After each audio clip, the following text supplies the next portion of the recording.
कर्पूरगौरं करुणावतारं संसारसारं भुजगेन्द्रहारं सदा वसन्तं हृदयारविन्दे भवं भवानी चैतं आराधिक्यं समर्पयामि जनेन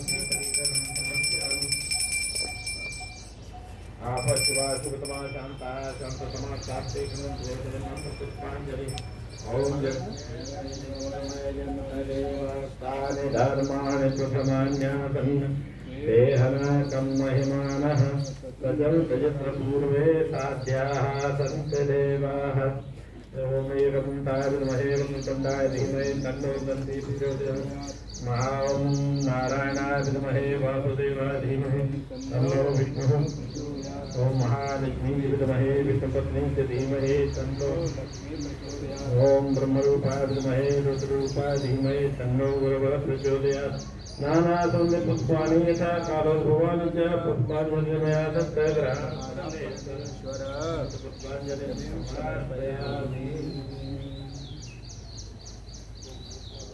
हरे परमात्मने प्रणतकरे नमः गोविंद वृंदावन बिहारी लाल की जय श्री भागवत भगवान की सदोदय भगवान की श्री स्वामी जी महाराज जय जय श्री राधे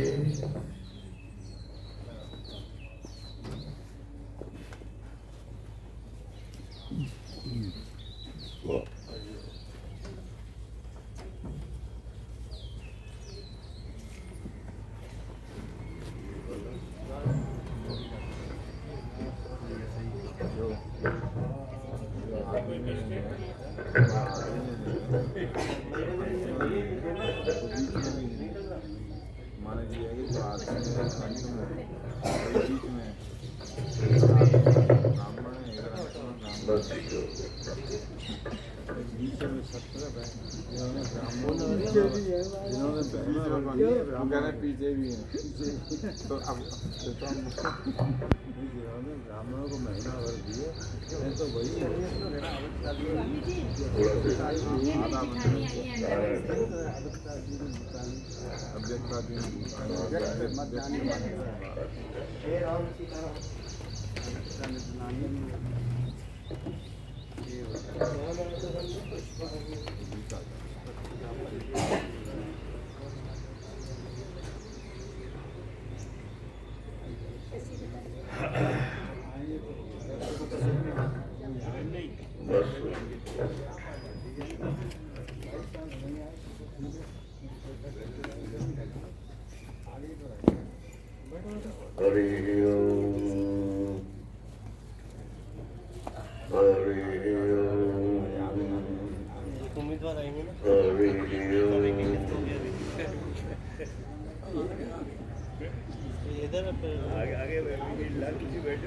गुरुर्ब्रह्मा गुरुर्विष्णु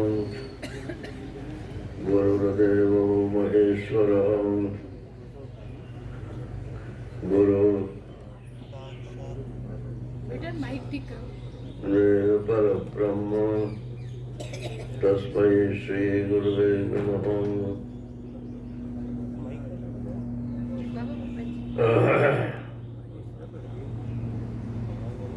शंकरं शंकराचार्यं केशवं बादरायणं सूत्रभाष्यकृतौ वन्दे भगवन्तं पुनः पुनः। ईश्वरो गुरुरात्मेति मूर्तिभेदविभागिने व्योमवद्व्याप्तदेहाय दक्षिणामूर्तये नमः। कृष्णाय वासुदेवाय हरये परमात्मने प्रणतक्लेशनाशाय गोविन्दाय नमो नमः।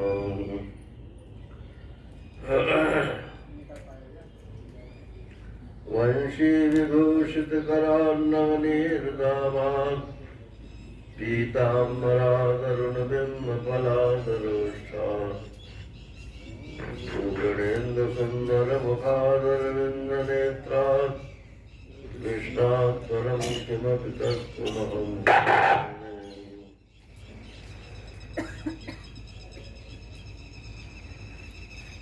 जन्माद्यस्य यतोऽन्वयादितरतश्चार्थेष्वभिज्ञस्वराट् तेने ब्रह्महृदायादिकवये मुह्यन्ति यत्सूरयो तेजो वारिमृगां यथा विनिमयो यत्र त्रिसर्गो मृषा धाम्ना स्वेन सदा निरस्तकूटं सत्यं परं धीमहि यं प्रव्रजन्तमनपेतमपेतकृत्यं द्वैपायनो विरहकातर्वाजुहाव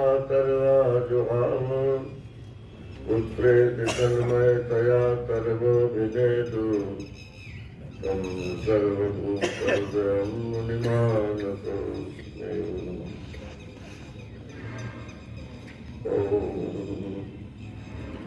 नारायण नारायण नारायण नारायण।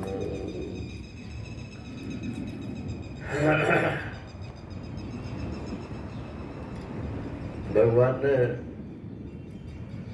ब्रज में रह करके और सबकी कामनाएं पूरी कर दी। यशोदा आदि को वात्सल्य रस का पान कराया और गोप बालकों को सख्य रस का पान कराया और गोपियों को मधुर रस का पान कराया। असल में ये तीन नहीं है, एक ही में तीनों रहते हैं। 3 in 1। जब आपके घर में छोटा बच्चा आता है नारायण, तब आपके अंदर कौन सा रस जागृत होता है? वात्सल्य रस जागृत होता है ना। तो वल्लभाचार्य जी महाराज के संप्रदाय में तो भगवान को बालक ही मानते हैं।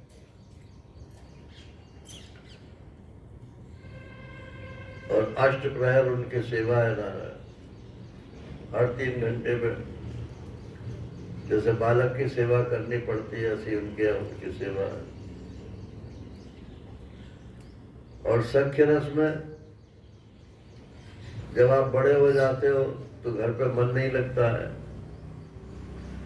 बाहर अपने संगी साथी खड़े हुए बुला रहे हैं तो भाग भाग के वहां चले जाते हैं। और फिर जब ब्याह हो जाता है नारायण, तो जो है मधुर रस का पान करते हैं। फिर ना बाहर जाने की मन करता है, ना घर वालों से बात करने का मन करता है। एक ही आदमी में तीनों रस उदय होते हैं। लेकिन एक रस और है, और वो है शांत रस।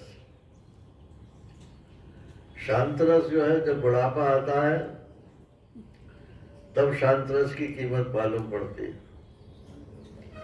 और जिनको बुढ़ापे में भी शांत रस नहीं अच्छा लगता, वो तो क्या कहें, भागे हैं। हर समय कुछ ना कुछ करते रहना चाहिए, कुछ सुनते रहना चाहिए, कुछ हंसते बोलते रहना चाहिए। लोग इसको अच्छा मानते हैं।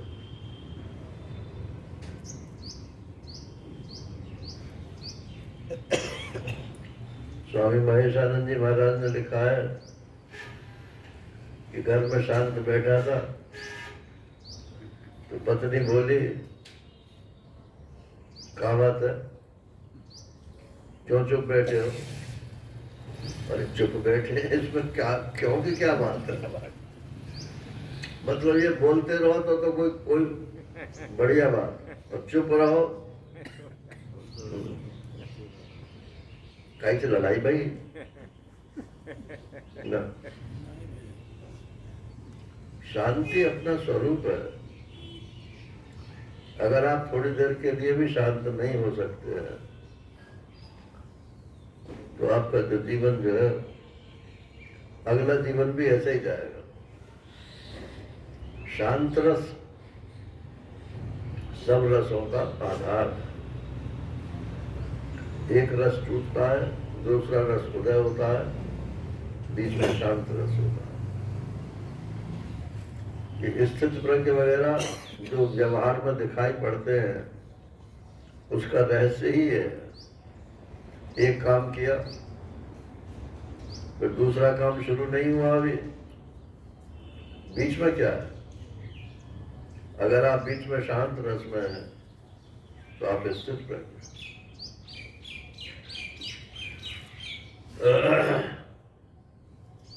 और एक काम शुरू हुआ और करते जा रहे हैं और दूसरा पहले से तैयार कर दिया, 1 मिनट की भी फुर्सत नहीं। तो क्लाइमेक्स रास रस की हो चुकी, तीनों रस भगवान ने प्रदान कर दिए। अब ब्रज में रहने का उनका कोई और मकसद तो था नहीं। अब धीरे धीरे ब्रज से बाहर निकलने की कोशिश हो रही है।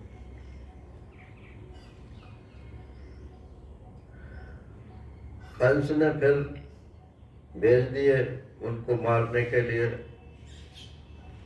एक सुदर्शन नाम का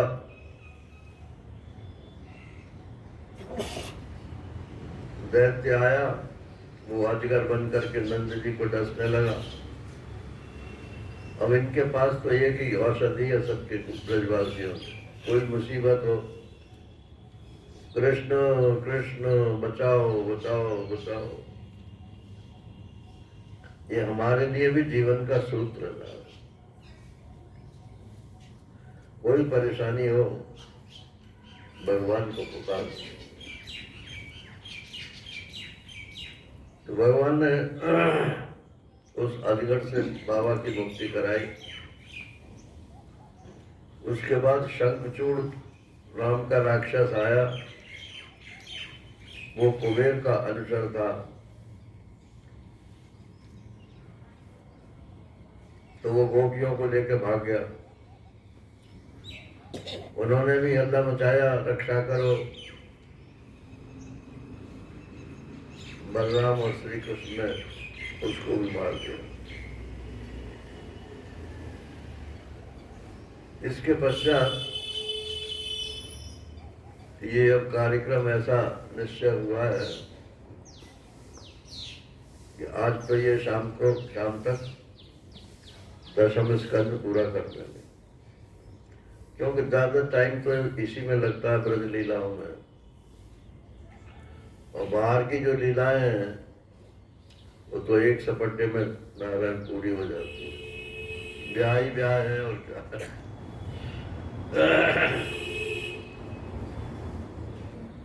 तो 26 तारीख की सुबह को कथा होगी, शाम को नहीं होगी। 26 तारीख की सुबह 1.5 घंटे के बजाय 2.5 घंटे कथा करें और शाम को हवन और भंडारा होगा। मतलब इसकी पूर्णाहुति 26 को हो जाएगी।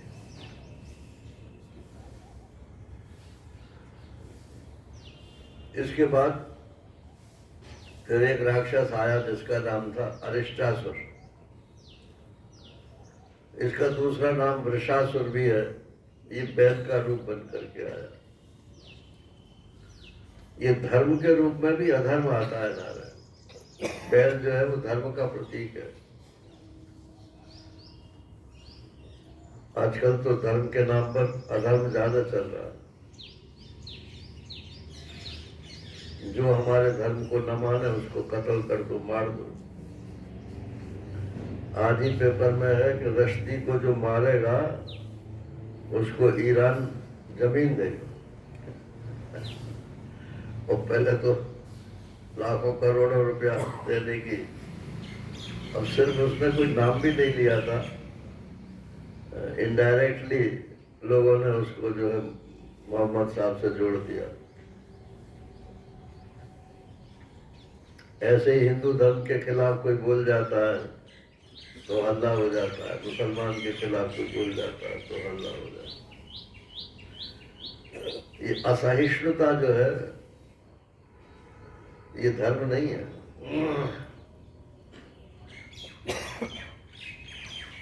फिर वृषासुर आया,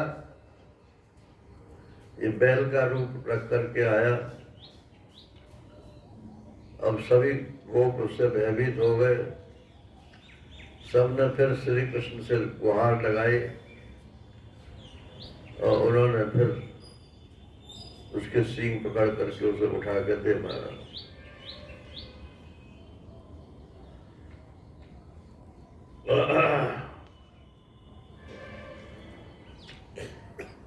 अब नारद जी ने देखा कि न तो इसके कंस जो बराबर किसी न किसी को भेज रहा है और भगवान मार रहे हैं, आखिर ये लीला कब तक चलेगी?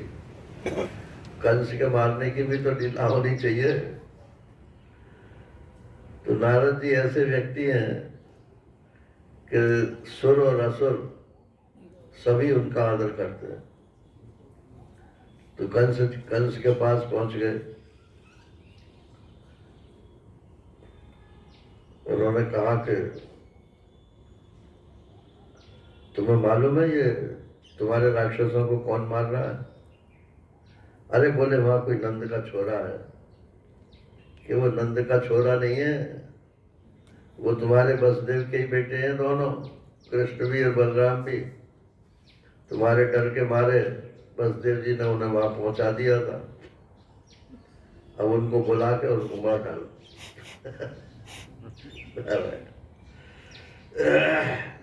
नारद जी को कोई पाप नहीं लगता है, वो तो भगवान की इच्छा को ही आगे बढ़ाते हैं। तो कैसे बुलावे? बोले कोई यज्ञ कर लो, उस यज्ञ में उनको इनवाइट कर लो। अच्छा, फिर यज्ञ में फिर एक दंगल भी रख लेना। तुम्हारे पास तो बड़े बड़े पहलवान हैं, तो पहलवानों से मरवा देना उन्हें। हाथी है तुम्हारे पास, हाथी से मरवा देना। वो शोषा छोड़ के वो तो चले गए नारायण। अब कंस ने विचार किया कि उनको कैसे बुलाया जाए। अब वो भी सशंकित हो गए होंगे, तो अगर मैं सीधे सीधे इनविटेशन भेजूंगा तो वो आएंगे नहीं। तो अक्रूर जी से उन्होंने कहा कि भाई आप जाओ, आप दोनों तरफ के रिलायबल हो, और आप जाके उनसे कहना कि ऐसे यज्ञ हो रहा है और आपको बड़े आदर पूर्वक बुलाया है, और कृष्ण बलराम जरूर आवे। नारायण।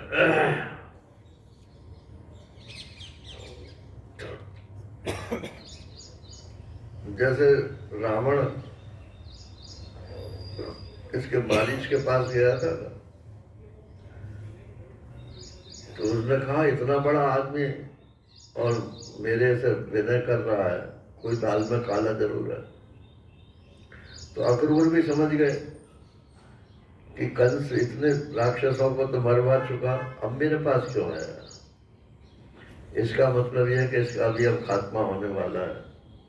चलो मैं ही उसमें कड़ी बन जाता हूँ तो बहुत अच्छी बात है। इस बहाने से भगवान कृष्ण के पात्र तो बनूंगा।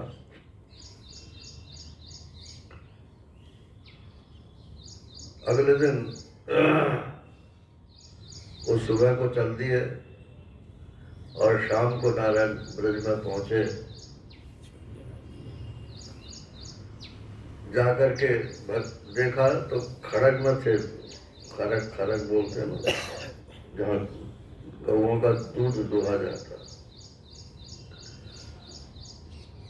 तो श्री कृष्ण और बलराम खड़ग में थे उस समय। वो तो इंतजार कर रहे थे कि ऐसा ही होना है,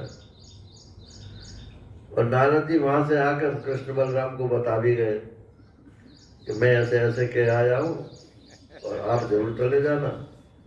और हाँ, और दोनों तरफ की माला जपते रहते, और आगे आपको क्या क्या करना है ये भी सारा प्रोग्राम बता दिया, द्वारका तक का प्रोग्राम बता दिया। तो वहाँ खड़ग में कृष्ण बलराम ने पूछा कि चाचा जी, उनके चाचा ही लगते थे यदुवंशियों की तरफ से, वो जरा रहस्य की बात बताओ। बोले रहस्य की बात तो यही है कि वो आप लोगों को मरवाना चाहता है, लेकिन हमको विश्वास है कि वो मरवा नहीं पाएगा। दोनों हंस के बोले बाबा से मत कहना ऐसा, नंद बाबा से। हाँ, उनसे तो यही कहना कि यज्ञ हो रहा है और सबको बुलाया है। अगर उन्हें ये पता चल गया कि कृष्ण बलराम को मरवाने के लिए बुलाया है तो न तो वो खुद जाएंगे और न हमको भेजेंगे। इसके बाद नंद जी से कहा जैसा बताया था, और फिर सुबह को उन्होंने कहा कि भाई चलो सब अकेले नहीं, पूरा ब्रज चलेगा। तो जिसके पास जो सामग्री हो, दूध दही के अलावा और किसी के पास क्या सामग्री थे, तो सब ने इकट्ठा करके ले चले कि कंस को भेंट के रूप से दे देंगे, और अपने अपने छकड़े जो थे उनके उसी में सवार होकर खट खट खट खट खट करते हुए चल दिए। अब अक्रूर जी तो रथ लाए थे, तो भगवान श्री कृष्ण और बलराम को तो रथ पर सवार करा लिया, लेकिन उनकी निर्दयता देखो नारायण, रोल गोपियों से मिलने के लिए नहीं गए भगवान। जिनके साथ इतने अंतरंग हुए उनसे मिलने के लिए नहीं गए। गोपियों ने कहा, ये सब त्याग वैराग्य संन्यास जब होता है ना, तब की बात है।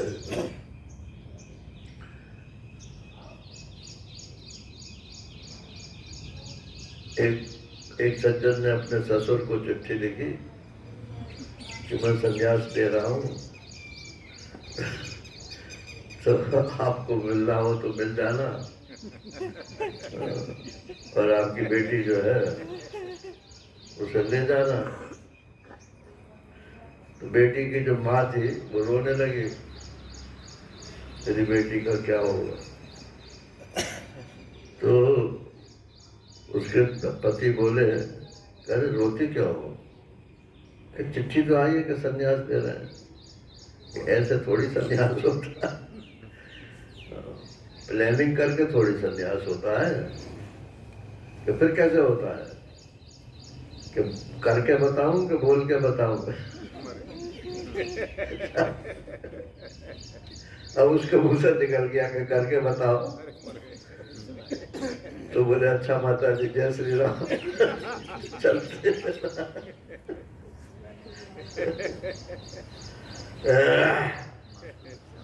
तो जब ब्रज को छोड़ने का मन बना ही लिया, अब किससे मिलना और किससे नहीं मिलना।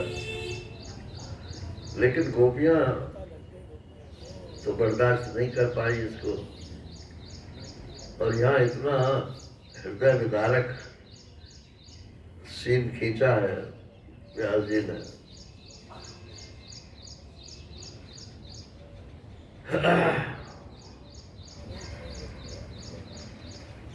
बोले अरे कोई ना नंद बाबा को बताता है और ना श्री कृष्ण बलराम को बताता है, ये क्या, ये कहाँ जा रहे हैं, और हमसे मिलकर भी नहीं जा रहे।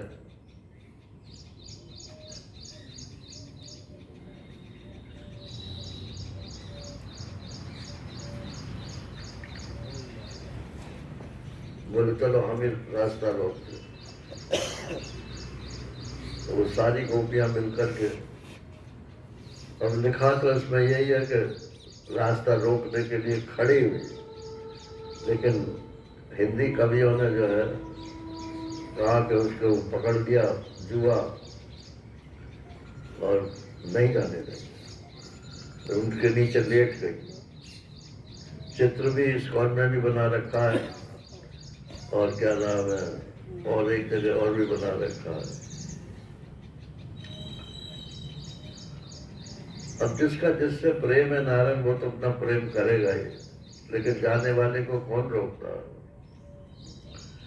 भगवान कुछ बोले ही नहीं, चलो भाई, अक्रूर जी से कहा चलो। और जब देखा कि ये तो विह्वल हो रही हैं, तो बोले घबराओ मत, मैं आऊंगा, मैं आऊंगा। तो इसमें एक शब्द उन्होंने ऐसा डाल दिया कि मैं दूध के द्वारा आऊंगा। अब उसके दोनों अर्थ होते हैं, मैं खुद आऊंगा और खुद नहीं आऊंगा, केवल दूध आएगा। गोपियों ने कहा चलो आएंगे तो सही, हट गए। चले मथुरा पहुंच गए भगवान, और नंद जी तो सब ब्रजवासियों के साथ पहले ही पहुंच गए थे। बाहर एक उपवन था, वहां जाकर छकड़े खड़े कर दिए सबने। अक्रूर जी से कहा कि चाचा जी आप जाओ और कंस को बता दो कि मैं इनको ले आया हूं, और अब आप अपने घर जाओ। बोले प्रभु आप हमारे घर चलते तो हमारा घर पवित्र हो जाता। तो बोले आऊंगा तो सही, लेकिन पहले इन सब का हिसाब किताब करके तब होगा। अक्रूर जी चले गए, कंस को खबर कर दी। नारायण।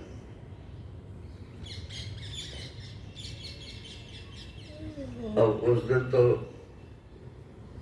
शाम के वक्त पहुंचे थे तो कहीं जाना ही नहीं था, तो रात को उन्होंने सब सोड़ लगा ली कि क्या कहाँ क्या हो रहा है।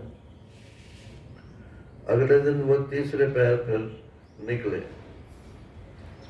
साथ में बलराम जी और उनके गोप बालक, बहुत सारे गोप बालक थे, सब निकले।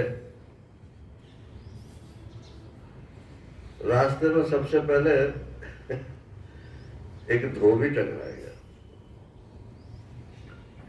कथावाचक कहते हैं कि धोबी जो है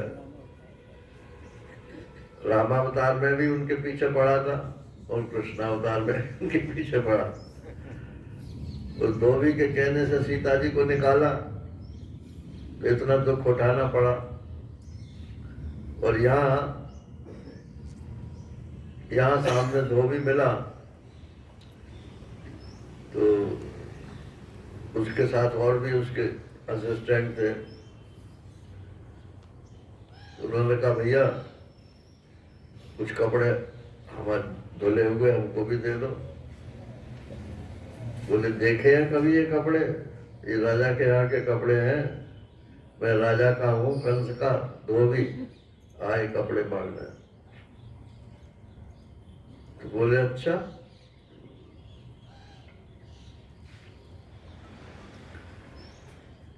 तो कराटे सीखा होगा भगवान गर्दन पे ऐसे करके एक बार तो गर्दन ही कट के जा पड़ी उसकी। और बाकी धोबी जो थे उसके असिस्टेंट सब भाग गए और कपड़े सब वही छोड़ गए।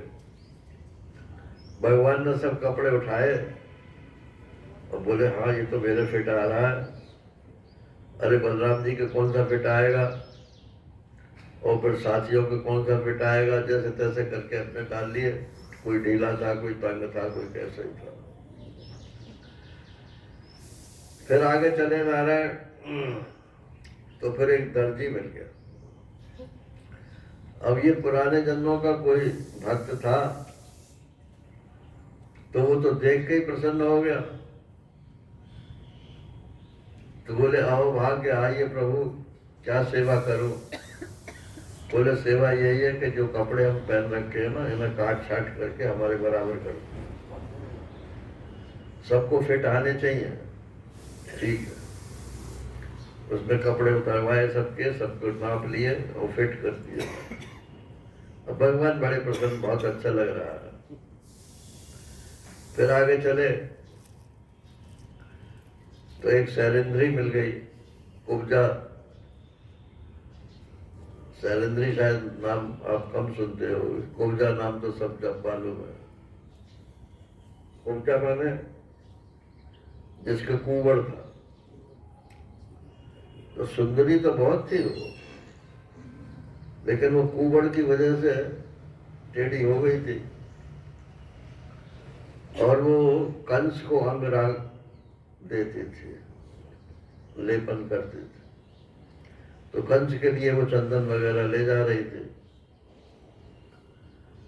अब देखो भगवान किसको स्वीकार करते हैं, किसको स्वीकार नहीं करते हैं, ये इसका निर्णय आप नहीं कर सकते, क्योंकि पुराने जन्मों के संस्कार किसके कैसे हैं ये कुछ पता नहीं है। महात्मा लोगों के पास भी इतने भक्त आते हैं, वो पहचान जाते हैं कि इसका पिछला रिकॉर्ड क्या है, उसी हिसाब से उसके साथ व्यवहार होता है।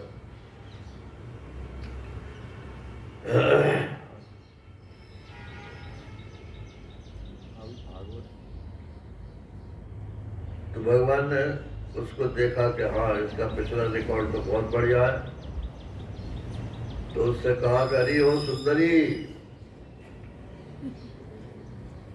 सुंदरी ने देखा कि आज तक तो मुझे किसी ने सुंदरी कहा नहीं, ये सुंदरी कहने वाला कौन आ गया। तो श्री कृष्ण को देखा तो वो तो और सुंदर थे, तो बस वो तो फ्लैट हो गई नारायण। बोले अरे सुंदर, तुमने सुंदरी कहा तो तुम खुद इतने सुंदर हो, तुमको सब जगह सुंदरी दिखती है। मैं कंस, बोले हमको चंदन दे दे। बोले चंदन तो ये कंस के लिए ले जा रही हूँ, लेकिन अब तुमने सुंदरी कहा है और तुम इतने सुंदर हो तो मैं तुम्ही को देती हूँ, मैं कंस के पास नहीं जाऊँ। बदल गई। अब भगवान ने कहा कि ठीक तरह से चंदन लगा, हमारे सजा दे। बलराम जी ने कहा नहीं मैं सजाऊंगा, स्त्री के हाथ नहीं लगने चाहिए। अब बलराम जी बड़े भैया थे तो उनके सामने छोटे भैया कुछ नहीं बोले। तो बलराम जी तो गोरे थे तो उन्होंने लाल चंदन लगाया, और भगवान श्री कृष्ण श्यामल थे तो उन्होंने पीला चंदन लगाया, और सब जगह जहाँ जहाँ लेप कर सकते थे सब जगह लेप करके फिट हो गए। फिर वो बोली कुब्जा, फिर जाने नहीं दूंगी, चलो मेरे घर। अरे बोले बीच भैया दाऊ दादा है साथ में, क्या कर रही हो? आऊंगा लेकिन सब कामों से फारिग होकर तब आऊंगा। उसको आश्वासन देकर विदा किया। आगे चले तो एक माली मिल गया, वो भी कंस के लिए फूल ले जा रहा था। अब वो भी भगत निकला, उसने भी भगवान को मालाएं पहना दी। अब तो पूर्ण रूप से सज गए, सौंदर्य उनका निखर गया। अब जब आगे चले तो बाजार में खलबली मच गई। अरे वो नंद के छोरे आए हैं, कितने सुंदर हैं सब लोग। अवश्य देखिए देखन जोगू, अगर देखने की कोई वस्तु है तो भगवान का श्रीमुखी है। भीड़ इकट्ठी हो गई, सारा बाजार श्री कृष्ण को देखने, बलराम को देखने के लिए वहां उपस्थित हो गया। और जब उनकी महिलाओं को मालूम पड़ा कि वो ब्रज के श्री कृष्ण और बलराम यहाँ आए हैं, उनकी चर्चा तो वो पहले से ही सुनती थी, तो छज्जे पर आकर खड़ी हो गई, वहां से पुष्पों की वर्षा करने लगे। नारायण। अब ये खबर सब कंस को पहुंची, तो कंस ने कहा कि इसने तो सारा मथुरा ही अपने पक्ष में कर लिया, अब आगे आगे क्या होगा। आगे चले तो धनुष यज्ञ जहां हो रहा था तो एक बड़ा धनुष रखा था। भगवान ने उस धनुष को उठाया और तोड़ दिया। तो उसकी रक्षा करने के लिए जो सिपाही लगाए गए थे उन्होंने हमला किया, तो वही धनुष के जो टुकड़े थे उन्हीं टुकड़ों से मार मार के उनको भगा दिया।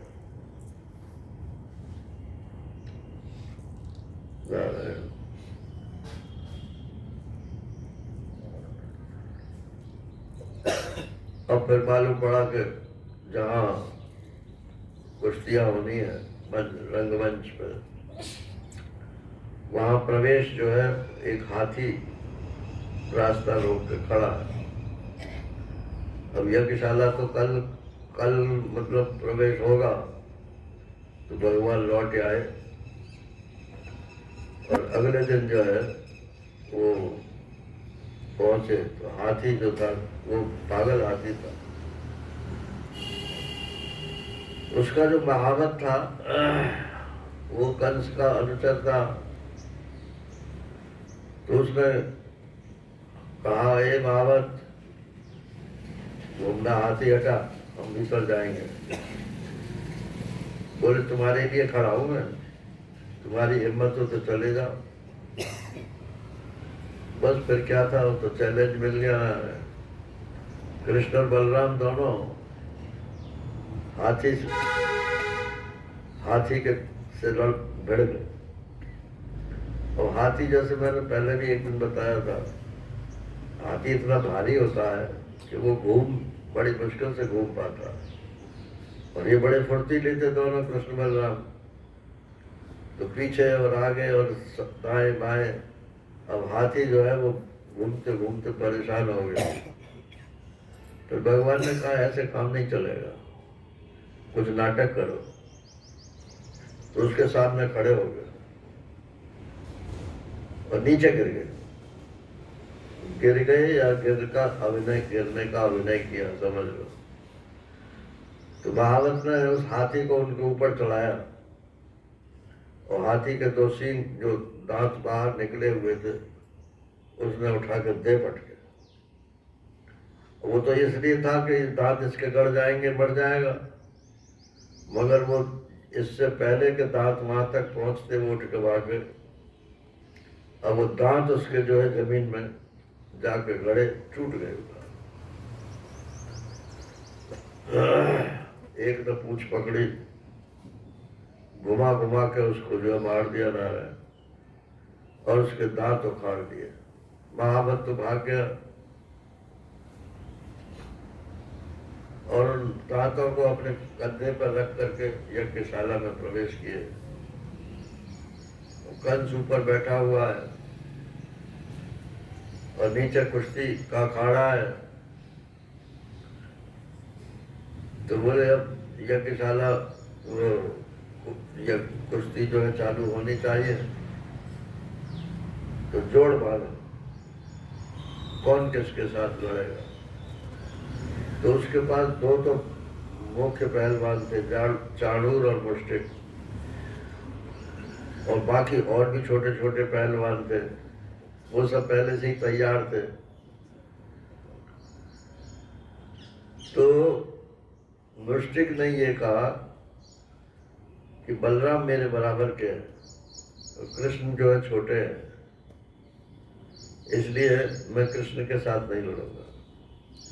हाँ, चाणूर जो है वो छोटा है, तो कृष्ण और चाणूर आपस में लड़े और मुष्टिक और बलराम आपस में लड़े। अब किस्सा को था,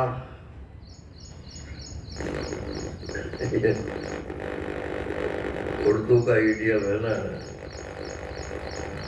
मैंने संक्षेप से बात करनी हो, किस्सा को था। तो संक्षेप से बात यही करनी है कि जब आपस में भिड़े तो चाणूर और मुष्टिक दोनों के मुंह से खून गिरने लगा, मर गए। और जो छोटे पहलवान थे वो तो डर डर के भागने लग रहे।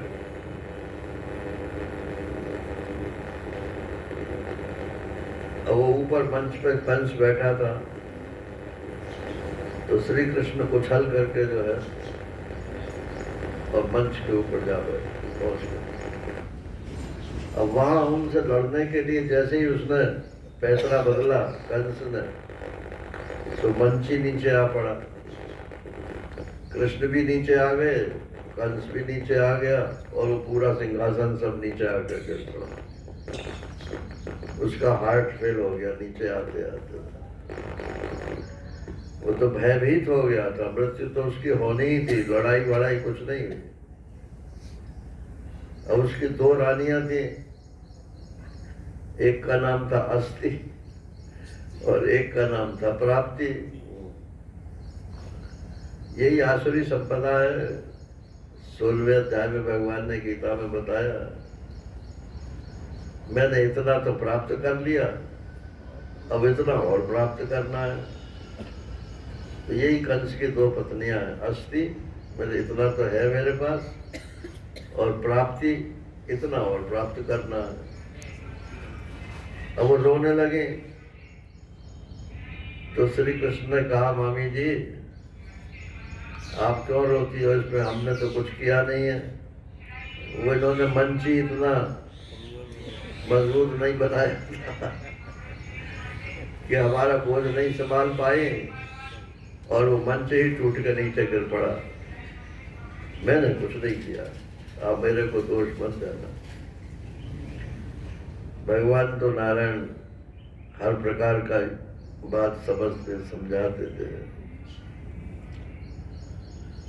फिर वो जेल में गए, वसुदेव देवकी को उन्होंने वहां से छुड़ाया, डाल रखा था जेल में, और उनसे कहा, पिताजी आपने हमको जन्म दिया लेकिन हम आपकी कोई सेवा नहीं कर सके, तो हम इसके लिए लज्जित हैं, लेकिन अब हम आपकी सेवा के लिए हाजिर हैं। अब राजा किसको बनावे, कंस तो मर गया। तो जो उनके नाना जी थे, माने शूरसेन वंश में जो थे, उग्रसेन को उन्होंने राजा बनाया। बोला आप राजा बनिए, हम आपके सेवक होंगे। अरे बोले आपको राजा बनना चाहिए, वसुदेव को राजा बनना चाहिए, हम इसमें कहां से आ गए। बोले हम यादव वंश को तो शाप लगा हुआ है, वो राजगद्दी नहीं संभाल सकते। उत्तर प्रदेश में वो मुलायम सिंह का राज जब हो गया था तो हमारे एक मित्र थे, वो जरा कांग्रेसी ज्यादा थे, और उनके एक स्टूडेंट थे जो रिसर्च कर रहे थे उनके अंडर में, वो खुद यादव थे, तो वो मुलायम सिंह का पक्ष ले तो हमारे मित्र बोले कि देखो तुम चाहे जितना पक्ष लो, लेकिन मुलायम सिंह राजा नहीं रह सकते। बोले क्यों, कहिए तो उनके वंश को शाप लगा हुआ है, राजगद्दी उनके पास रह ही नहीं सकती मेरे को उस समय तक ख्याल नहीं था, लेकिन भागवत में जब पढ़ा तो वास्तव में यह जाति का शाप है। तो उग्रसेन राजा हुए और बाकी सब उनके सेवक हुए।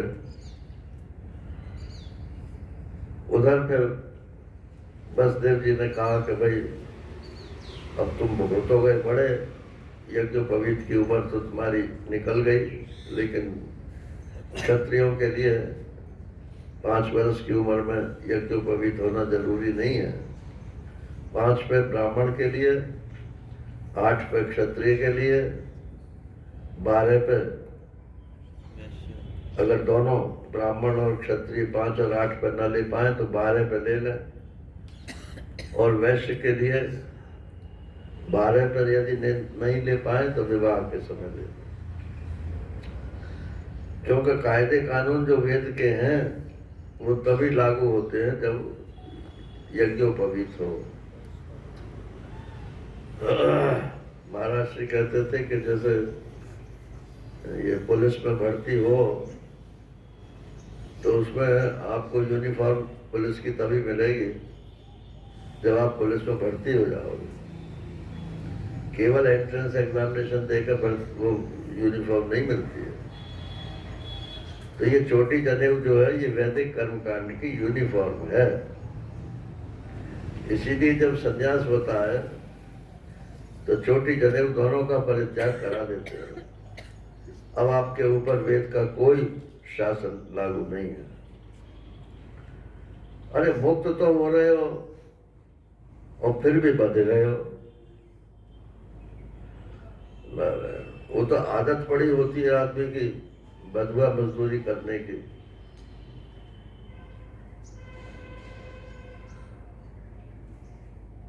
तो उन्होंने कहा कि ठीक है, आपका यज्ञोपवीत हो गया, वो कराएंगे। गर्गाचार्य ने यज्ञोपवीत कराया और फिर उनको गुरुकुल विद्या अध्ययन के लिए भेज दिया। चाहे राजा होता था चाहे सामान्य होता था, सबको गुरुकुल में जाकर के ही शिक्षा ग्रहण करनी पड़ती थी। रेजिडेंशियल शिक्षा थी।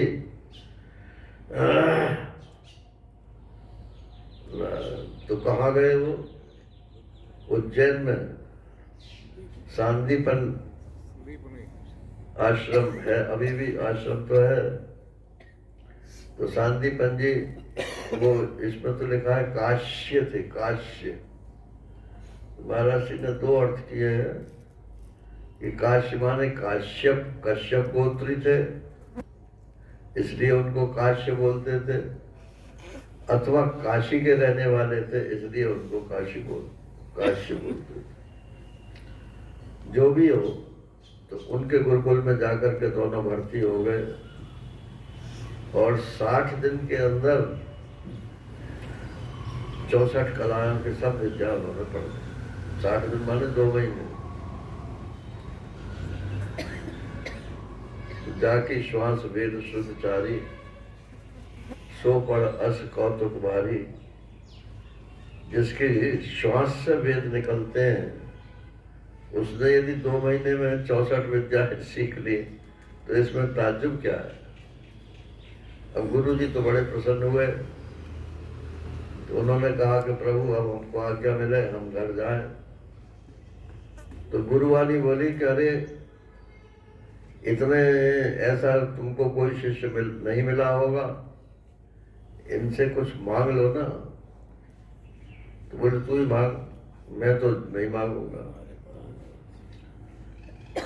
तो उसने कहा कि मैंने सुना है तुम भगवान के अवतार हो, अगर अवतार हो तो मेरा मरा हुआ बेटा ला दो।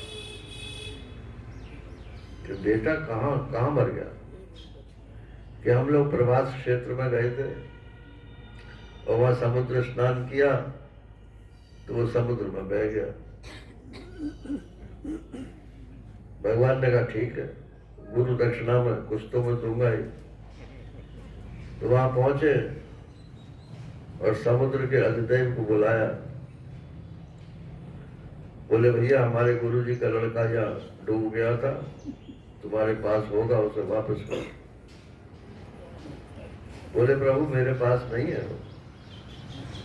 यहाँ एक शंखासुर नाम का दैत्य रहता है, वो चुरा के ले गया होगा। भगवान समुद्र में कूद गए, उस शंखासुर को मार भी दिया, लेकिन उसके यहाँ भी वो गुरु पुत्र नहीं मिला। तब फिर बाहर निकलकर सीधे यमराज के पास पहुंचे। कैसे आए भगवान? बोले हमारे गुरु जी का बेटा तुम्हारे यहाँ होगा। ठीक है, तुमने कोई अन्याय नहीं किया, उसके जैसे कर्म होंगे वो तो उसको दंड या पुरस्कार मिला होगा, लेकिन अब मैं आया हूं तो उसको तुम जैसा है वैसा मेरे को लौटा दो। वहां से गुरु पुत्र को लाके तो गुरु जी को सुपुर्द कर दिया। और उनका और कोई आपके मन में हो तो अभी भी बता दो, मैं गुरु दक्षिणा में सब देने को तैयार हूं।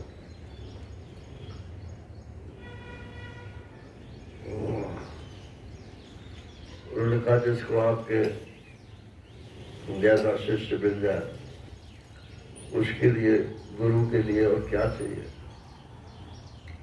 एक बड़े गौरव की बात होती है जो अच्छे टीचर होंगे उनको ये ख्याल जरूर होगा। जो तो आजकल क्लास भरी रहती है, लेकिन जो अच्छा विद्यार्थी होता है वो हमेशा याद रहता है।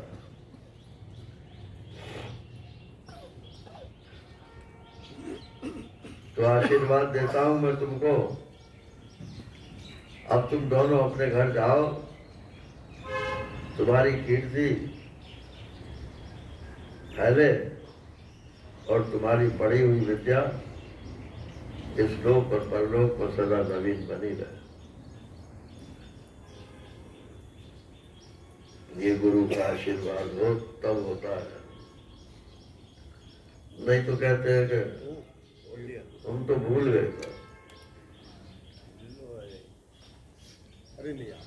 अब भगवान लौट आए,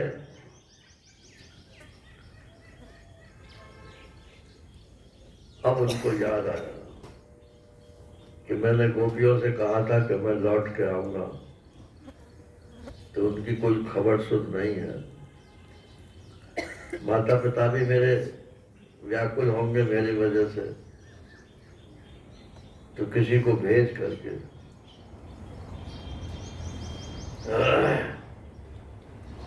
वृष्णीनाम प्रवरो मंत्री, ये 3 अध्याय जो है 46 से लेके और 49 तक,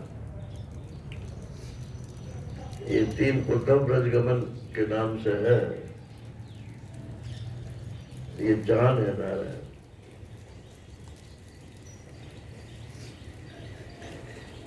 वृष्णीनाम प्रवरो मंत्री कृष्णस्य दयते सखा शिष्यो बृहस्पते साक्षात उद्धवो बुद्धि सत्तमा। किसको भेजा? तो उन्होंने उद्धव जी को छाटा। 11वें स्कंद में आएगा, इस सबको भगवान यदुवंशियों को तो श्राप हो गया था, तो उन्होंने कहा कि उद्धव जी ने कहा मेरे को भी साथ ले चलो। बोले नहीं तुम यहीं रहो, यहाँ क्या करूंगा। तो वहां लिखा है कि भगवान ने कहा कि उद्धव जी मेरे ही समान हैं विद्या में और ज्ञान में, और विषय वासना उनको छू तक नहीं गई है। इसलिए भगवान के बारे में वो जो कुछ कहेंगे वो प्रामाणिक होगा। वहां ये बात जाहिर होती है कि तत्व ज्ञान का उपदेश करने का अधिकार सबको नहीं होता। आपने किताब पढ़ ली और उपदेश करने लगे तो वो अधिकारी नहीं है। अधिकार किसको मिलता है कि जिसने सब वासनाओं का परित्याग कर दिया। कर्म और वासना इन दोनों से जो मुक्त हो गया है वही ज्ञान के उपदेश का अधिकारी है। ऐसे ही ज्ञान ग्रहण करने का भी वही अधिकारी है कि जो कर्म के वेग से हट गया है और वासनाओं का जिसने शमन कर दिया। 100% वासनाएं तो शरीर में रहते हुए खत्म नहीं होती हैं, लेकिन वासना उदय हो और वो कर्म में प्रेरित ना कर सके तब वो अधिकारी होता है।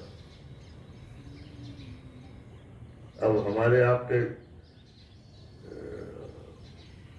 अंतःकरण में पुराने जन्मों की कितनी वासनाएं किसी को पता है? वो तो जब उदय होती है तब मालूम पड़ती है कि ये इच्छा है हमारी। और उस इच्छा पूरी करने के लिए यदि आप प्रवृत्त हो गए तो वासना और बढ़ेगी, कम नहीं होगी। और अगर आपने रोक लिया उसको तो वो वासना चूंकि पूरी नहीं होगी अपने आप सूख जाएगी, नई वासना बनेगी। लेकिन बस एक ही बात है कि जो उपदेश करे उसमें अभिमान नहीं होना चाहिए। तो ये उद्धव जी के 5 लक्षण बताए हैं। एक तो कृष्ण से दयते सखा, भगवान कृष्ण के सखा है, मित्र। हमारा आप भी है तो मित्र भगवान के, लेकिन वो ऐसे ही मित्र है कि वो देखता रहता है और वो फल खाता है, भोक्ता रूप से मित्र होते हैं।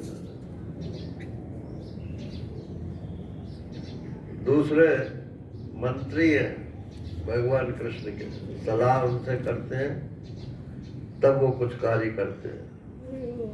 हमारा आपका सलाहकार कौन है? मैं किसी से नहीं पूछता, मैं तो अपने मन से करता हूं।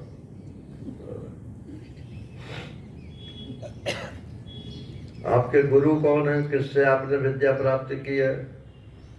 बोले शिष्यो बृहस्पति, साक्षात देवताओं के जो गुरु हैं बृहस्पति, उनसे इन्होंने शिक्षा प्राप्त की थी। और बुद्धि सत्तमा, और अपनी बुद्धि भी इनकी इतनी तीव्र थी। और उनका नाम है उद्धव। उद्धव माने उद्ध, धाव, जिसका उत्साह हमेशा ऊपर की ओर बना रहे। अरे बहुत हो गया, जान लिया, इतना ही काफी है। काफी है किस बात के लिए काफी है? अच्छा, हमारी तो बोक्स हो गई, अब हमें कुछ जरूरत नहीं। ठीक है, तो आप क्या करोगे? तो दुकान कर लेंगे। उड़िया बाबा जी महाराज से किसी ब्रह्मचारी साहब, तो उसने पूछा बाबा से, बाबा हमको ज्ञान तो हो गया, अब क्या करें? तो बोले बेटा ब्याह कर लो। बोले ब्याह? कि हाँ, ज्ञान तो तुम्हें हो ही गया और ब्रह्मचारी हो, तो ब्याह ही नहीं हुआ तुम्हारा, और तो सब काम हो गए, तो जो काम रह गया वही कर लो। महाराज श्री से हमारे एक मित्र ने पूछा, महाराज जी मेरे को ज्ञान तो हो गया, अब मैं क्या करूं? तो महाराज जी ने तो ऐसा जवाब नहीं दिया। उन्होंने कहा भी तो कई बार हो। अरे हो गया। फिर होता है नहीं, अभी थोड़ी कमी। बोले अभी तो कई बार होगा। यूं तो नहीं कहा कि तुम्हें ज्ञान नहीं हुआ। बोले अभी तो कई बार होगा।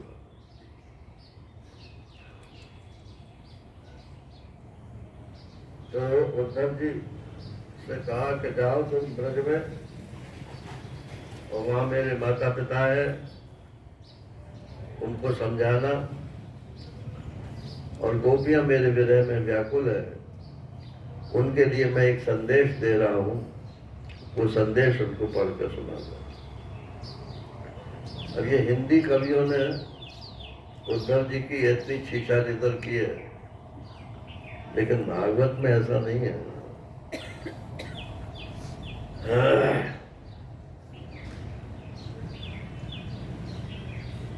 यहाँ भगवान ने सर्टिफिकेट दिया है गोपियों को। तामन मनस्का मत प्राणा मदर्थे त्यक्त दैहिका मामेव दयितम प्रेष्ठम आत्मानं मनसागता ये त्यक्त लोक धर्मांश मदर्थे तान विभर्म्यहम्। तामन मन मनस्का, उनका मन उनके पास है ही नहीं। गोपियों के लिए कह रहे हैं कि उनका मन उनके पास नहीं है, वो तो मेरे पास रखा हुआ। मत प्राणा, उनके प्राण चलते तो हैं, लेकिन वो प्राण मेरे दर्शन के लिए व्याकुल है। मदर्थे त्यक्त दैहिका, और मेरे लिए वो प्राण छोड़ने को भी तैयार है।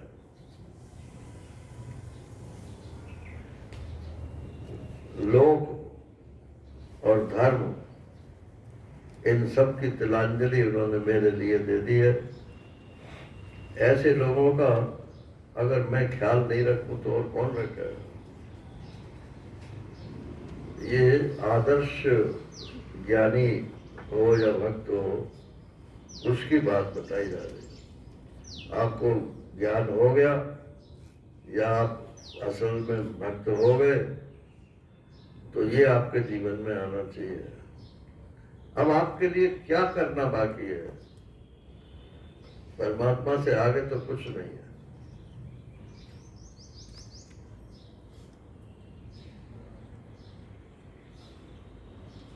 इसलिए तुम जाओ और ये सब काम करके आओ। उद्धव जी चल पड़े और सूर्यास्त के समय वो ब्रज में पहुंचे। अब ये हिंदी कवि वाले लोग कहते हैं कि वहां तो सब मातम ही छाई हुई थी, चूल्हे लोगों के नहीं जले थे और गाय रवा रही थी श्री कृष्ण के विरह में। ऐसा दृश्य खींचते हैं वो लोग। लेकिन यहाँ भागवत में क्या लिखा है? उस पर लिखा है कि ब्रज भूमि में ऋतुमती गौओं के मतवाले साण आपस में लड़ रहे थे। उनकी गर्जना से सारा ब्रज गूंज रहा था और थोड़े दिनों की ब्याही हुई गाय अपने थनों के भार से दबी रहने पर भी अपने बछड़ों की ओर दौड़ रही थी। सफेद रंग के बछड़े इधर उधर उछल रहे थे। गाय दूहने की घर घर ध्वनि से आवाज आ रही थी। नारायण। गोपी और गोप सुंदर सुंदर वस्त्र और गहनों से सज धज कर श्री कृष्ण और बलराम के मंगलमय चरित्रों का गान कर रहे थे। ये ब्रज की शोभा उन्होंने आकर देखी।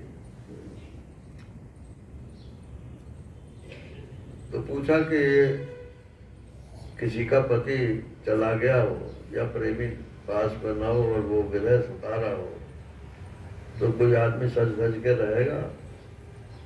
तो गोपियां सज धज के क्यों रह रही हैं? बोले भगवान कह गए थे ना कि मैं आऊंगा, ये तो नहीं बताया कि कब आऊंगा। आज ही आ गए तो, और देखा कि मैली को चली कपड़े पहने खड़ी है नारायण, तो उनके मन पे क्या बीतेगी? तो उनकी प्रसन्नता के लिए वो अपने आप को संघर्ष करती व्यक्ति थी।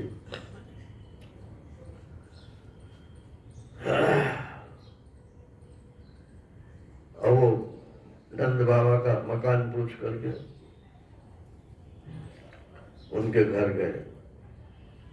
कथावाचक लोग कहते हैं कि वहां पूछा कि नंद बाबा का मकान कौन है, तो उसने बताया कि नाली दिख रही है आपको क्या? हाँ, इसमें जो जल आ रहा है ये नंद यशोदा के आंसुओं का पानी है। बस इसी के सहारे सहारे चले जाओ, नंद बाबा का मकान। उनके रोटी नहीं बनती थी ऐसा बताते हैं वो, लेकिन ऐसा भागवत में कहीं कुछ नहीं, नॉर्मल है। तो नंद बाबा के घर पहुंचे, उद्धव जी को उन्होंने गले लगाया, भोजन कराया। अब बनता होगा तब ना भोजन कराया।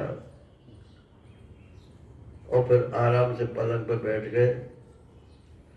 बोले आप पैदल चल के आए होंगे, पैर दबा दें। बोले नहीं, मैं तो रथ से चल के आया हूँ। नहीं नहीं, फिर भी थकान तो हो ही जाती है।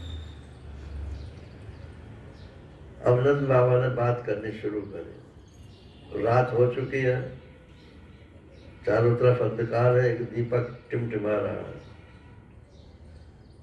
यशोदा पास में बैठी है जमीन में, और नंद बाबा एक पलंग पे है और उद्धव जी दूसरे पलंग पे है।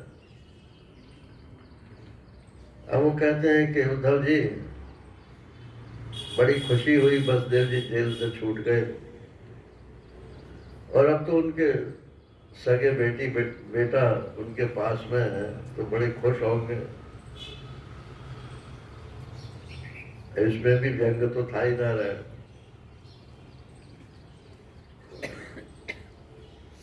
इस समय तो सब कुशल से है ना। और कंस मारा गया, ये भी बहुत अच्छी खबर है। मगर एक बात बताओ उत्तर जी, आप ही स्मरति न कृष्णो मातरम स्वर्धा सखीन, क्या कभी श्री कृष्ण हम लोगों की भी याद करते?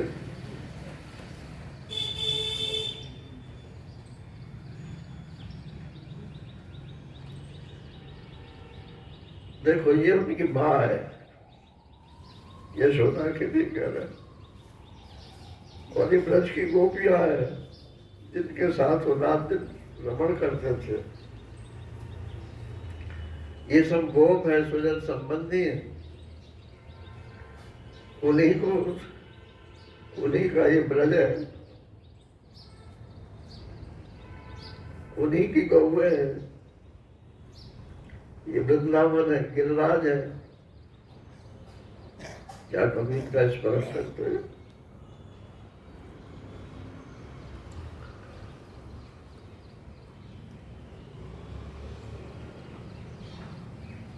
कहा तो था उन्होंने कि मैं एक बार आऊंगा।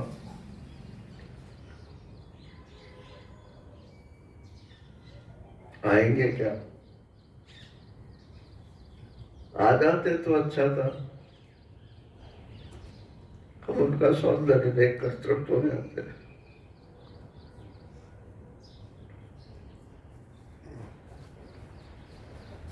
अब बस वो फ्लैशबैक उनका चालू हो गया था।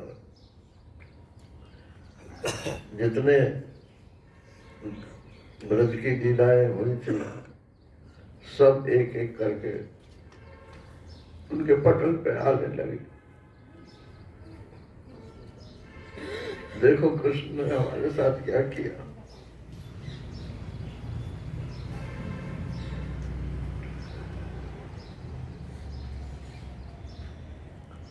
उद्धव जी कहते हैं बाबा ऐसा है, थोड़ा मन बहलाने के लिए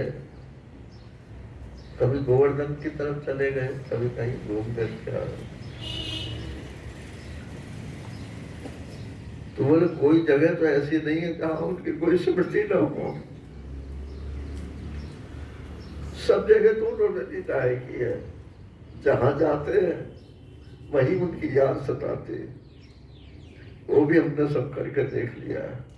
अब ये मर्द लाइलाज हो चुका है।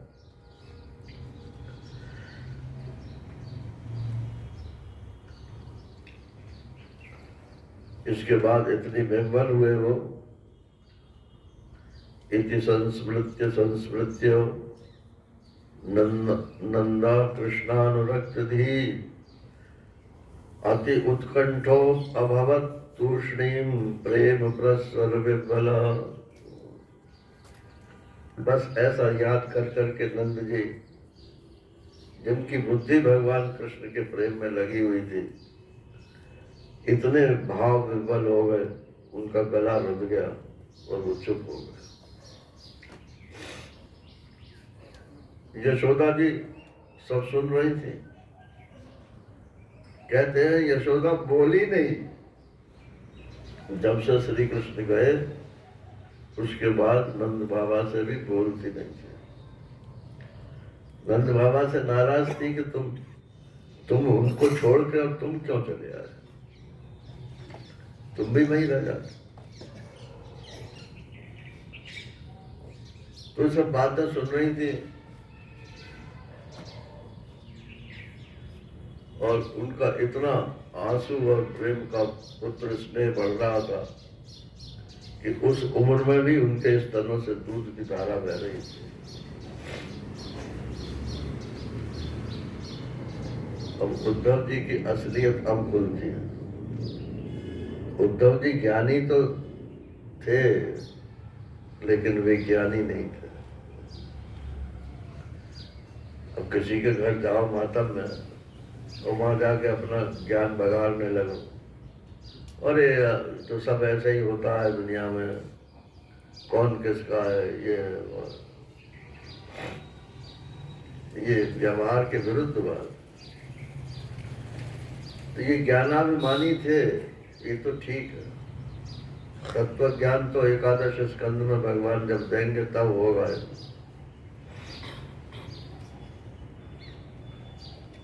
तो क्या बोलते हैं?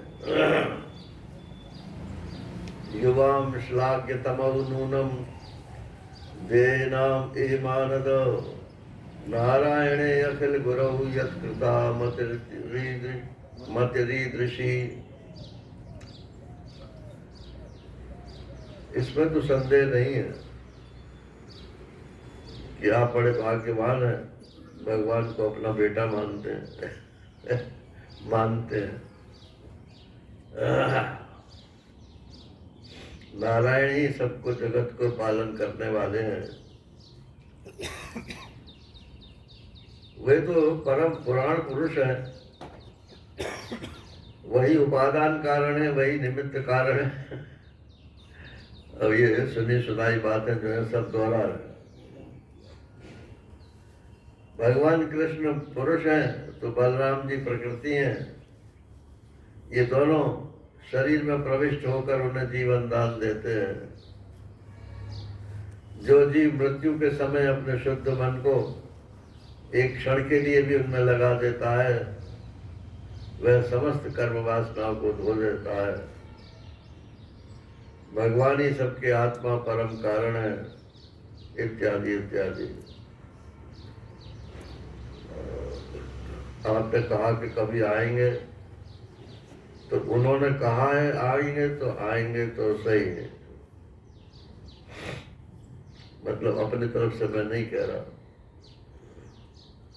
आगमिष्यति अति दीर्घेण कालेन, जल्दी आएंगे, आप धैर्य रखिए।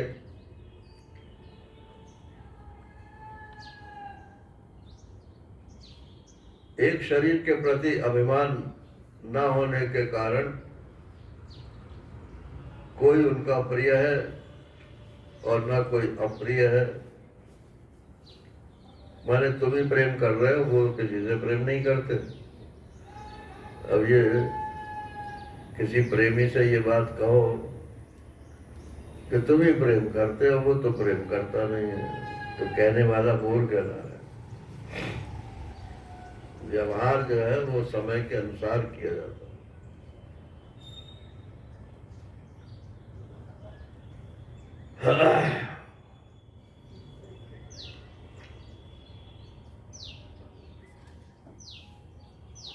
भगवान के सखा उद्धव और नंद बाबा इस प्रकार आपस में बात करते रहे और वह रात बीत गई। सुबह उठे, घर की देहलियों पर गोपियां, मालूम पड़ा कि गोपियां झाड़ू लगा रही हैं। वास्तु का पूजन किया और फिर दही मथने लगे। उस समय उनके मथने की आवाज आ रही थी और ये भी आवाज आ रही थी कि वो भगवान के नाम का कीर्तन भी करती जाती हैं। श्री कृष्ण गोविंद हरे मुरारे। ये तो मैं अपनी तरफ से बोल रहा हूँ, इसमें नहीं। हे नाथ नारायण वासुदेव।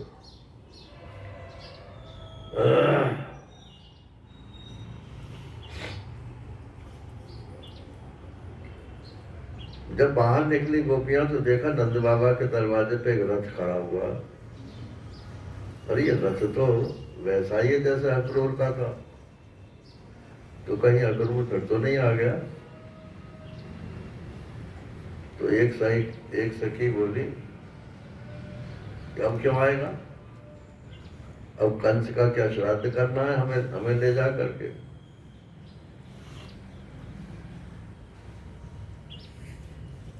और क्या प्रयोजन, क्यों आया। इस प्रकार आपस में बात कर ही रही थी कि उधर से उद्धव जी भी नित्य कर्म से फारिग होकर के वहां आ गए।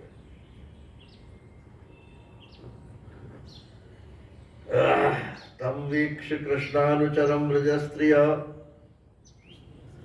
अब उन्होंने देखा कि ये आदमी तो श्री कृष्ण से मिलता जुलता है। उद्धव जी की और श्री कृष्ण की शक्ल सूरत मिलती जुलती थी। ये भी भक्ति का एक लक्षण है। जिसका आप ध्यान करते हो कालांतर में आपकी शक्ल सूरत वैसी हो जाती। एक महात्मा अयोध्या के आए थे तो 30 रुपए जो सत्संग होता था ना उसमें, तो वो आके पीछे बैठ गए। तो बोले महात्मा आ गया आ गया। महात्मा जी को आगे बुला दिया। तो तुम हनुमान जी की उपासना करते हो क्या? बोले हाँ बाबू, हाँ आपका चेहरा बता।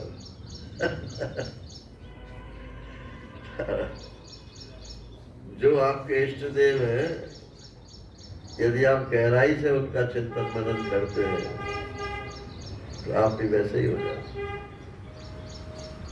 आप अपने गुरु जी का गहराई से चिंतन मनन कीजिए, आप में भी वही सब लक्षण उत्पन्न हो जाए।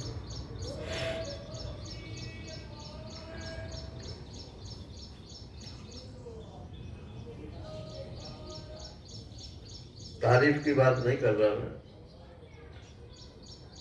बहुत से लोग जो नए नए बाहर से आते हैं ना, मान लो मैं प्रवचन कर रहा होता हूँ तो आके झांकने लगते हैं।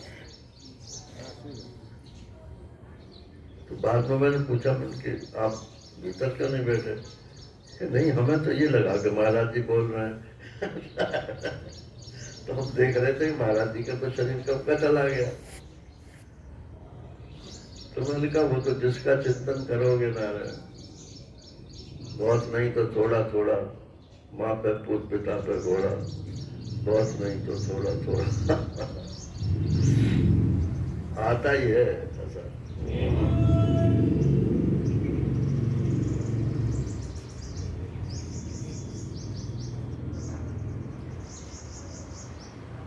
तो कौन है? और इसमें हमारे ठाकुर जी किसी शक्ल वो कपड़े क्यों पहन रखे हैं? चलो इनसे ही पूछते। उद्धव जी से को घेर के चारों तरफ खड़ी हो गई। अब बात हुई तो मालूम पड़ा कि ये सिर्फ भगवान के दूत है। अब पर दूत है तो उनका जो है फिर क्रोध प्रकट होने लगा। हाँ ठीक है, दूत भेजा होगा, क्योंकि उनके माँ बाप है ना, और तो कोई है नहीं ब्रिज में जिसकी उनको खबर लेनी हो। तो माँ बाप की शक्ल खबर लेने के लिए दूत भेजा होगा। अब इस नंदगांव में गौओं के रहने की जगह उनके स्मरण करने के योग्य कोई वस्तु दिखाई नहीं पड़ती। माता पिता के संबंध तो अच्छे अच्छे ऋषि मुनि भी नहीं छोड़ पाते हैं, और दूसरों के साथ जो प्रेम होता है वो तो एक स्वांग होता है, नाटक। वैसे करके वो उद्धव के सामने बोलने लगे और बहुत सारे दृष्टांत दे दिए। भौरों का पुष्पों से और पुरुषों का स्त्रियों से सिवाय स्वार्थ के और क्या संबंध।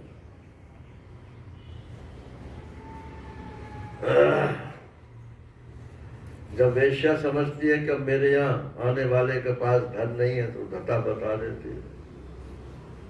जब प्रजा देखती है कि राजा हमारी रक्षा नहीं कर सकता तो उसका साथ छोड़ देती है। अध्ययन समाप्त हो जाने पर शिष्य आचार्यों की सेवा नहीं करते। यज्ञ की दक्षिणा मिली कि ब्राह्मण लोग चलते बनते। वृक्ष पर जब फल नहीं रहते तब पक्षी वहां से बिना कुछ सोचे उड़ जाते हैं। और भोजन कर लेने के बाद अतिथि लोग गृहस्थ की ओर कब देखते हैं। वन में आग लगी, पशु भाग खड़े हुए। चाहे स्त्री के हृदय में कितना भी अनुराग हो, लेकिन जार पुरुष तो अपना काम बना लेने के बाद उलट कर देखता नहीं। अब सुखदेव जी कह रहे परीक्षित, वो इतने भाव में बह गई हैं, कि उन्हें ये ख्याल नहीं रहा कि हम क्या बोल रहे हैं और किसके सामने बोल रहे हैं।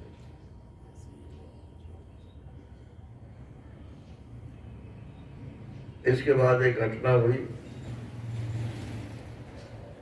कि एक भौरा जो है एक गोपी के पैर के पास आकर के और गुनगुनाने लगा।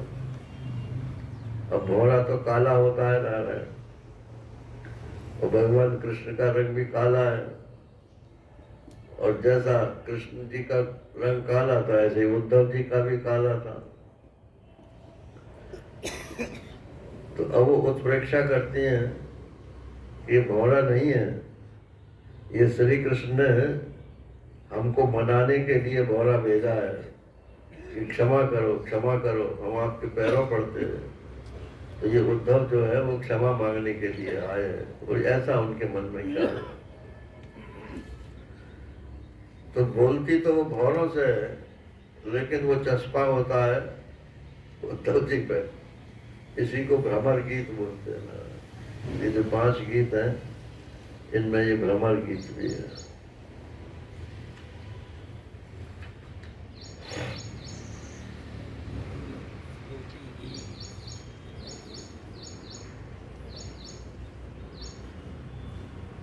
मधुपकृतव बंधो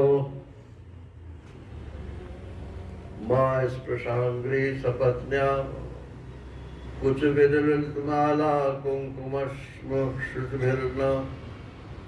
वहतु मधुपतिस्तन्मानिनी नाम प्रसादम यदु सदसि विडम्ब्यम यस्य तु तस्तमीत्र। ये भी सूत्र शैली में सब लिखे हुआ है, इसलिए जो महर्षि ने इसका अर्थ किया है उसी अर्थ को ही ध्यान में ज्यादा रखना चाहिए।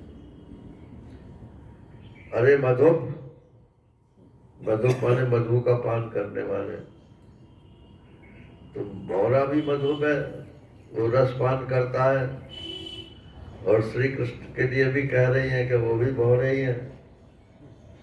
वो हम गोपियों का रस पान करके भाग गए, और तुम हे उद्धव कितम बंधो, कपटी, कितम माने कपटी, कपटी के तुम सखा हो तो तुम भी कपटी हो। माँ इस प्रसांग्रम, मेरे चरण मत छू भौरे, तुम्हारे ये जो पीले पीले उसके आगे के वो निकले रहते हैं ना भौरे के, बोले लगता है तुम मथुरा से आए हो, वहाँ श्री कृष्ण जो है अपनी स्त्रियों के साथ विहार करते हैं, तो स्त्रियों का जो रंग है वो उनके चरणों में लग गया होगा, और वही तेरे पूंछों में लग गया है। अब वो हमको दिखाने आया है। मतलब जैसे विक्षिप्त आदमी बोलता है ऐसे वो बोल रहे। जैसा तू काला वैसे वो भी काले हैं, तू भी पुष्पों का रस लेकर उड़ जाता है और वो भी ऐसे ही नहीं।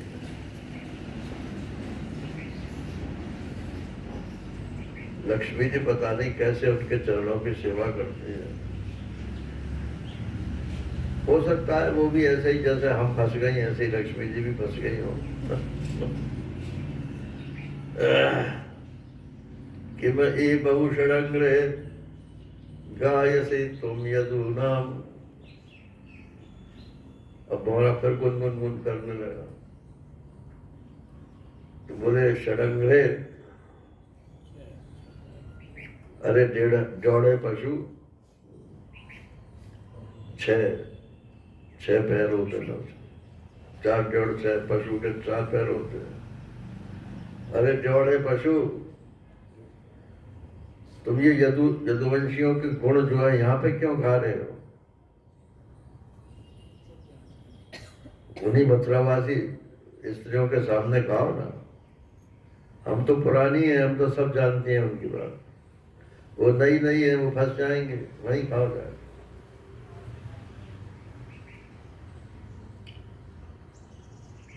और फिर कहते हैं उनकी तो ये आदत है। अब देखो ये जो अगला श्लोक में बोल रहा हूँ, ये शो करता है कि वो उनको भगवान भी मानते हैं। कहते हैं जब रामावतार हुआ तो वहां जंगल में सुपर्णखा आई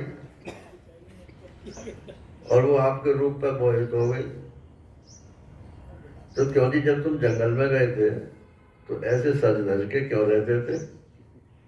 इसमें सुपर्णखा का क्या दोष था? और फिर तुम्हें उसके साथ शादी नहीं करनी थी तो नहीं करते, उसके बेचारी के नाक कान काट लिए, माने कोई दूसरे के साथ भी उसकी शादी ना हो सके।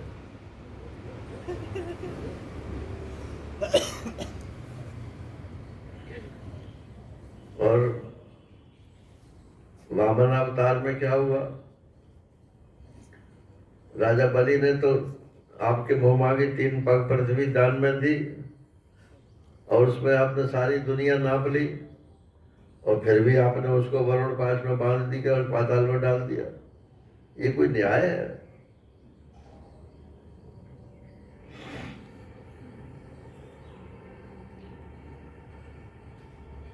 तो बोले क्या करें? ये अनुचरित लीला कर्ण पीयूष विप्रुट। अगर कोई हमसे पूछे कि इतनी तुम उसकी बुराई करते हो तो तुम उसकी चर्चा ही क्यों करते हो? तो बोले वो हमारी मजबूरी है।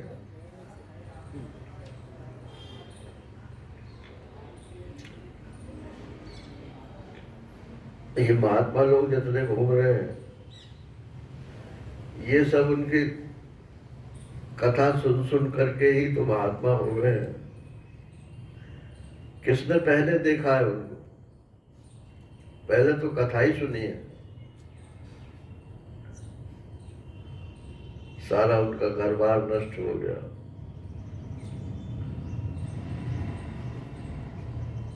और दीन होकर के वो भिक्षा मांगते हुए इधर उधर घूम रहे हैं, जैसे चिड़िया इधर से उधर घूम करके अपना पेट भरती है। तो जैसे उनकी मजबूरी थी भगवान के चरित्र को सुनना, ऐसे ही हमारी भी मजबूरी है। हम जानते हैं कि हमारे साथ उन्होंने न्याय नहीं किया, लेकिन फिर भी हमने प्रेम किया है, उसकी कथा से हम वंचित नहीं हो सकते।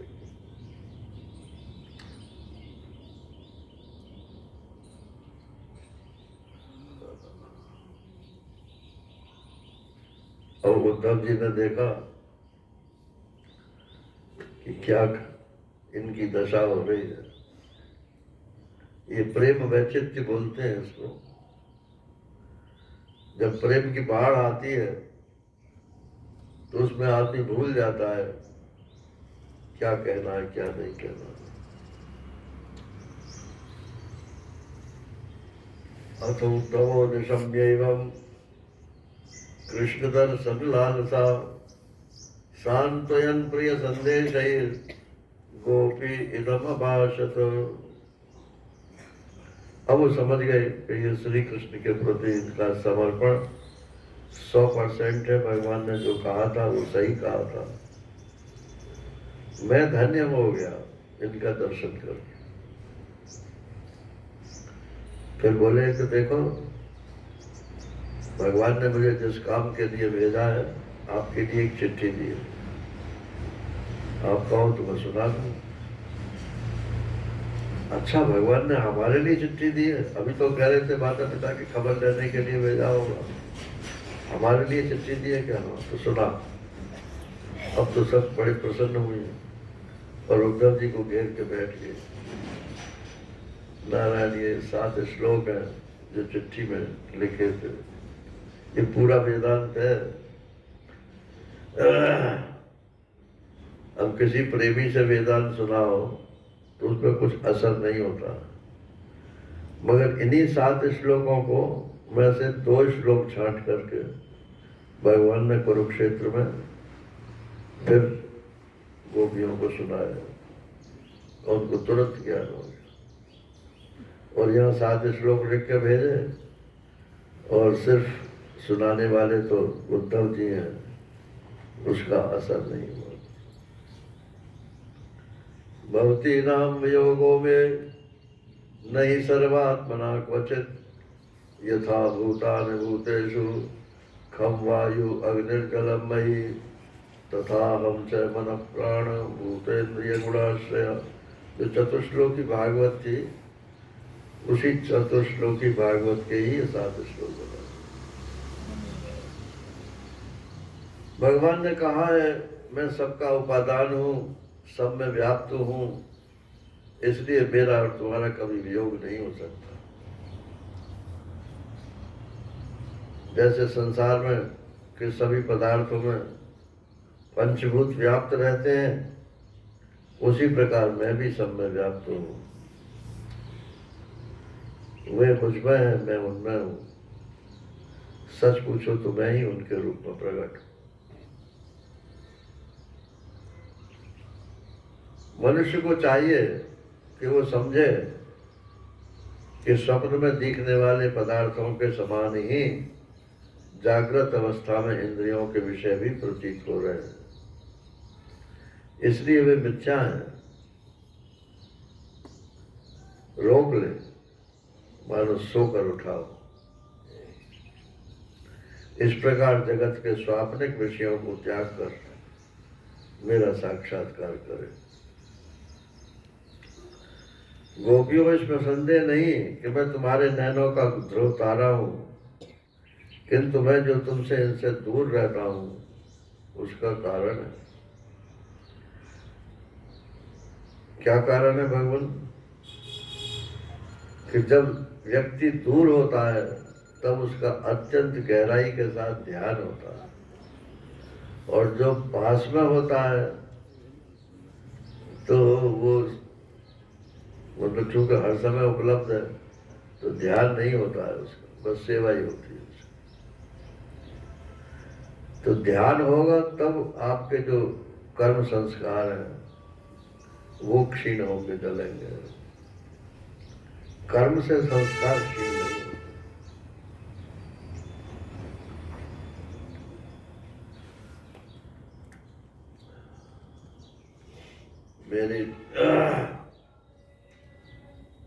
मैंने तुम्हारे साथ जो रास किया है उसका तुम स्मरण करना,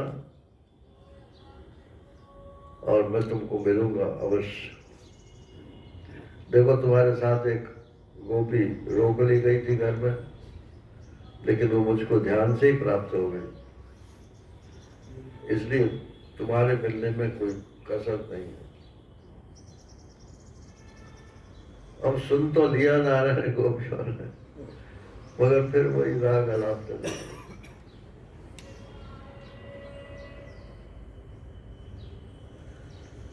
हाँ जी, अब तो वो राजा है, बड़ी बड़ी राजकुमारियों से शादी होगी उनकी।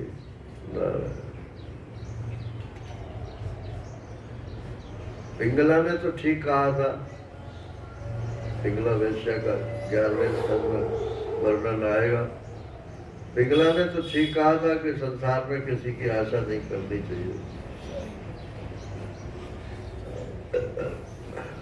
आशा ही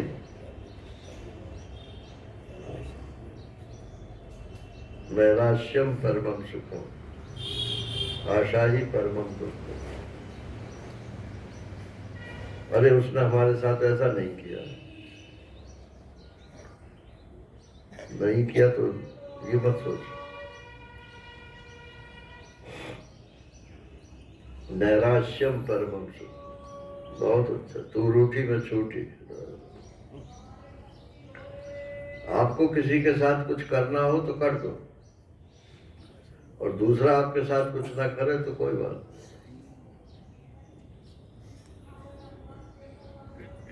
किसी की आशा न रखना ही सबसे बड़ा सुख है, ये बात हम जानते हैं। फिर भी क्या करें, भगवान के लौटने की आशा हम छोड़ नहीं सकते। तो सारे फिर वही कहानी सुनाने लगे। अब वो चिट्ठी सुन करके उनकी थोड़ी शांति तो हो गई, और वो उद्धव जी जो है वो कई महीने तक ब्रज में रहे। ये नहीं कि उसी दिन वापस हो गए।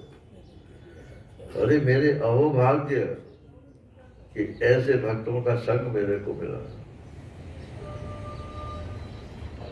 अंत में वो कहते हैं, आशा महो चरण रेण जुषा महम श्याम वृंदावने किमपि गुल्मलसौ लतौषधि राम यादुस्त्यजं स्वजनमार्य पदं च हित्वा भेजुर्मुकुन्द पदवीं श्रुतिभिर्विमृग्याम्। बस अब तो मेरी यही प्रार्थना है कि भगवान अगर मेरा अगला जन्म दें तो ब्रज में ही कोई लता पता बना दें, जिससे किसी भक्त की चरण से उड़ी हुई धूल जो है मेरे ऊपर पड़ जाए।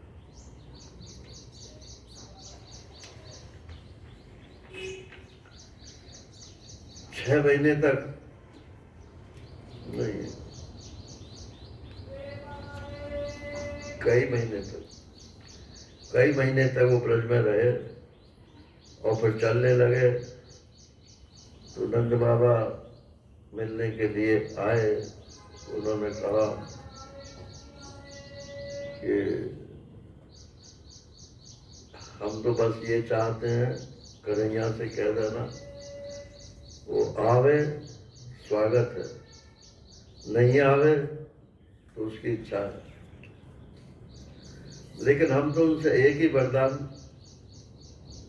चाहते हैं कि हमारे मन की एक एक वृत्ति, एक एक संकल्प श्री कृष्ण के चरण कमलों में आश्रित रहे, उन्हीं की सेवा के लिए उठे, उन्हीं में लगी रहे। हमारी वाणी नित्य निरंतर उनके नामों का उच्चारण करती रहे और शरीर उनको प्रणाम करता रहे। उद्धव जी, हमको मोक्ष की इच्छा नहीं है। हमारे अपने कर्मों के अनुसार जहाँ कहीं भी हमें जाना हो जाए, लेकिन ये बात हमारी बनी रहनी चाहिए। यशोदा ने थोड़ा सा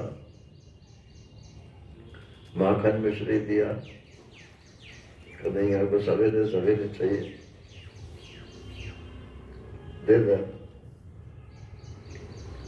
गोपियों ने भी उपहार दिए, उनको ये अच्छा लगता है, ये अच्छा लगता है। सब लेकर के पहुंचे, जिसने जो दिया था, जिसके लिए उसको पहुंचा दिया। भगवान कृष्ण के ऊपर उद्धव जी नाराज हो गए। बोले, जब तुम वादा करके आए थे जब मैं जाऊंगा तो जाते क्यों नहीं? तो बोले, वो समझती है कि वियोग है, लेकिन मेरा तो उनके साथ नित्य सहयोग है। देखो मेरी तरफ देखो। और उद्धव जी ने देखा कि श्री कृष्ण के रोम रोम में गोपियां हैं।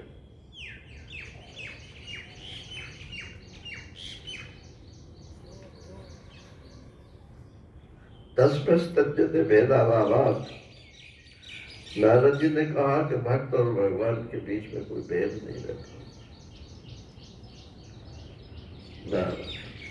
इस प्रकार से ये श्रीमद् भागवत का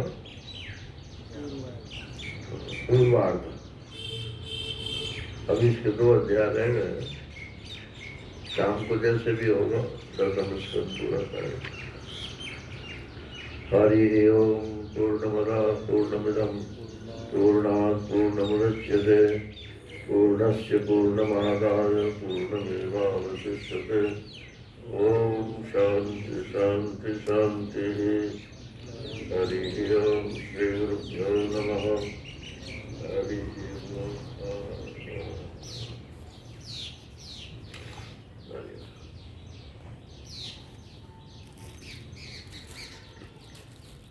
चलो भैया, चलो चलो।